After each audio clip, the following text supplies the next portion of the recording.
International Research and Development Executive is my dream job. My real dream job is to stay in my house for days on end, binge watching TV shows, but Netflix isn't paid nearly enough. As an R&D executive, I won't be able to head out to my house for days on end, but I will be making a six-figure salary and be able to travel the world. As someone who has a mild interest in traveling the world, this means a lot to me. Also as an R&D executive, it would be my job to adapt a product for a foreign market and understand why a product is selling well and why a product is not selling well.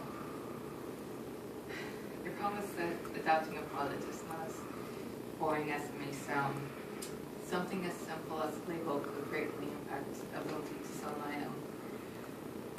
For example, Gerber tried to sell their baby food to Africa without changing their label, the Caucasian spelling baby.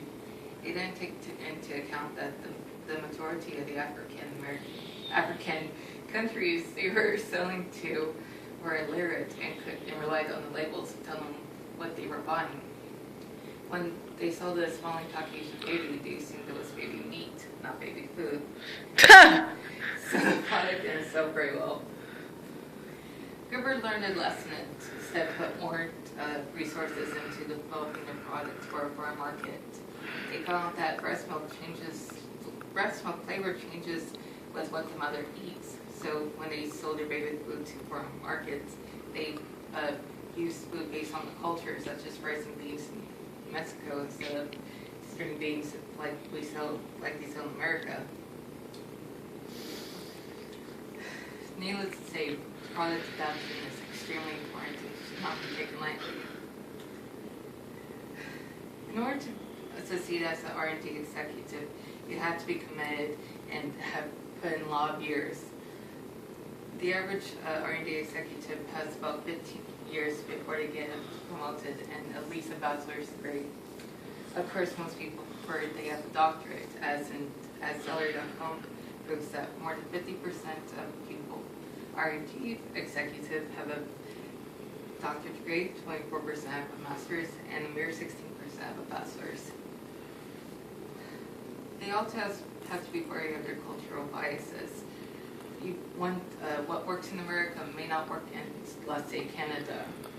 Yet, you cannot let your own cultural biases, such as food and Caucasian spelling babies, influence how you market to a foreign market. Keeping an open mind, working hard, and studying are the key factors being a good R&D executive. I know finding a job that hones my talents and being a hermit is hard to come by highly sought after, but I wanted to sell a job that educates me and widens my worldview. I love the safety of my own home, but I'm willing to settle for a job that allows me to travel and meet new people. And being paid $200 grand a year isn't that bad either. I don't know where I will end up, but anywhere close to R&D executive, I'll be pretty happy. I have a genuine fascination with marketing and culture, so spending the rest of my life trying to get a doctor's degree doesn't sound that hard or that terrible, honestly. And I'm excited I would love to have a career that allows me to be creative and explore the world.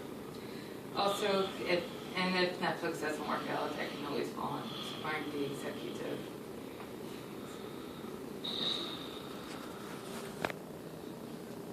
Wow, that was impressive.